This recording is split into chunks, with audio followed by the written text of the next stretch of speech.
ये है talks news network और आप देख रहे हैं पॉलिटॉक्स, राजनीति का कच्चा चिट्ठा। राजस्थान में परिवहन विभाग के अब तक के सबसे बड़े महाघूस कांड पर भाजपा गहलोत सरकार पर हमलावर है। इस मामले को लेकर भाजपा नेताओं ने सीएम गहलोत से एक के बाद एक 12 सवाल करते हुए परिवहन मंत्री प्रताप सिंह खाचरियावास से नैतिकता के आधार पर इस्तीफे की मांग की। वहीं भारतीय जनता पार्टी की ओर से आए इस बयान पर प्रताप सिंह खाचरियावास ने पलटवार करते हुए कहा, भाजपा के समय में भी कई भ्रष्टाचार के मामले सामने आए थे। कॉलेज की अनुमति में हुए भ्रष्टाचार में सर्राफ के बेटे आशीष और विवेक का नाम आया था। वहीं विकलांगों के हॉस्टल में चद्दर, तकियों, गद्दों की खरीद में घोटाला, खान घोटाला और जेडीए और नगर निगम के घोटाले सामने आए थे और उस समय सबसे बड़ी कार्रवाई हुई थी।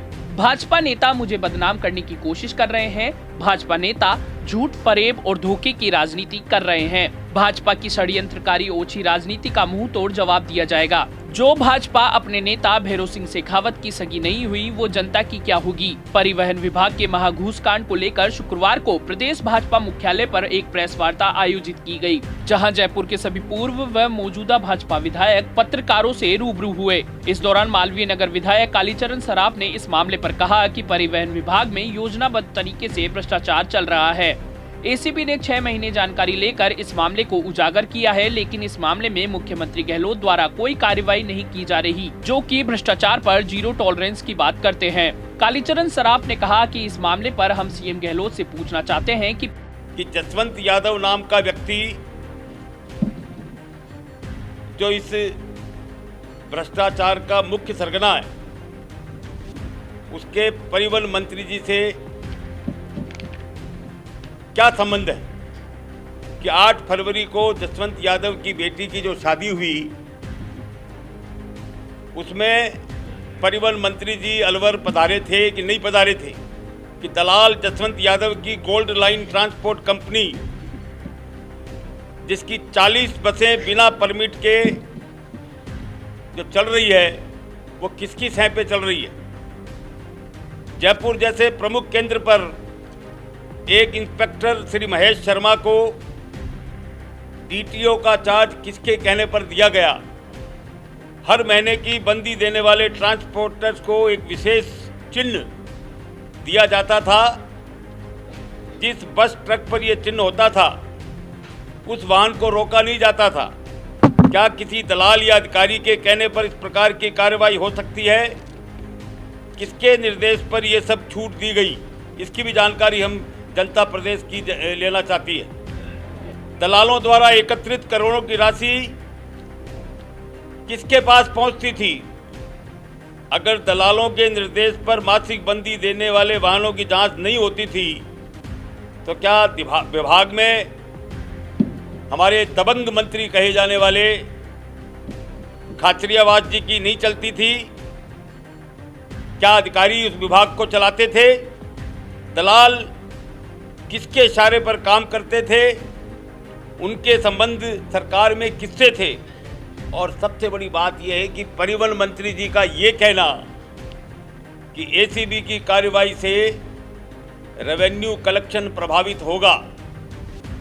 जब बिना टैक्स गाड़ियां निकल रही थी, तब मंत्री जी को सरकार के रेवेन्यू की चिंता नहीं हुई। अब कौन से रेवेन्यू कलेक्शन की चिंता उनको हो रही है? हम ये भी जानकारी लेना चाहेंगे कि दलालों अफसरों से बरामद 1.5 करोड़ रुपए की राशि किसके पास पहुंचनी थी? परिवहन मंत्री जी के द्वारा अभयदान देना व एसीबी के अधिकारियों को धमकाना क्या सरकार की जीरो टॉलरेंस भ्रष्टाचार की नीति में नहीं आता? हम ये भी जानकारी लेना चाहेंगे कि पिछले 1 साल में कितने स्थानांतरण आदेश निकाले गए, उनमें कितने अधिकारियों कर्मचारियों का स्थानांतरण बार बार हुआ, किसके ट्रांसफर्स बार बार में कैंसिल किए गए, क्यों किए गए। ऐसा जानकारी में आया है कि जो पैसे पहुंचा देता था, उसका ट्रांसफर रद्द कर दिया जाता था। वहीं भाजपा विधायक सराफ ने मुख्यमंत्री गहलोत से मांग करते हुए कहा कि एसीबी ने सर्विलांस पर जो कॉल लिए हैं, उनके नंबर व बातचीत को सार्वजनिक किया जाए। इस पूरे प्रकरण में सख्ती सुई सीधे परिवहन मंत्री की तरफ जाती है। साथ ही परिवहन मंत्री द्वारा जो इनके अभियान में शामिल नहीं है उनको धमकी और साथ ही यह कहना कि एसीबी मंत्री व मुख्यमंत्री के कहने पर काम करती है सीधे सीधे एसीबी को धमकी की श्रेणी में आता है। इस कारण परिवहन मंत्री नैतिकता के आधार पर मंत्री पद से इस्तीफा दें, नहीं तो जीरो टॉलरेंस की बात करने वाले सीएम गहलोत को मंत्री को बर्खास्त कर देना चाहिए। सीएम को सभी दोषियों पर सख्त कार्रवाई करनी चाहिए। इसके साथ ही पत्रकारों के सवाल पर सर्राफ ने कहा कि भाजपा के राज में भी इस तरह का कभी कोई मामला हुआ हो तो जांच करवाएं और कार्रवाई करें। बता दें, गत रविवार भ्रष्टाचार निरोधक ब्यूरो ने दलालों के जरिए वाहन मालिकों को डरा धमकाकर परिवहन विभाग के अफसरों द्वारा मासिक बंदी लेने का बड़ा खुलासा किया था। एसीबी ने रविवार को 2 टीटीओ व 6 इंस्पेक्टर के अलावा 7 दलालों को कस्टडी में लेकर सर्च अभियान चलाया। देर रात तक 1.20 करोड़ रुपए नकद, प्रॉपर्टी के दस्तावेज तथा दलालों से रिश्वत के लेन देन की सूचियों सहित अहम साक्ष्य मिले। वहीं इस मामले में 3 इंस्पेक्टर फरार बताए जा रहे हैं, जबकि 7 अधिकारी एसीबी की रडार पर हैं। इस मामले में सोमवार को 8 परिवहन विभाग के अफसर और 7 दलालों को गिरफ्तार किया गया। इससे पहले एक इंस्पेक्टर उदयवीर सिंह और दलाल मनीष को रंगे हाथों ट्रैप किया गया था।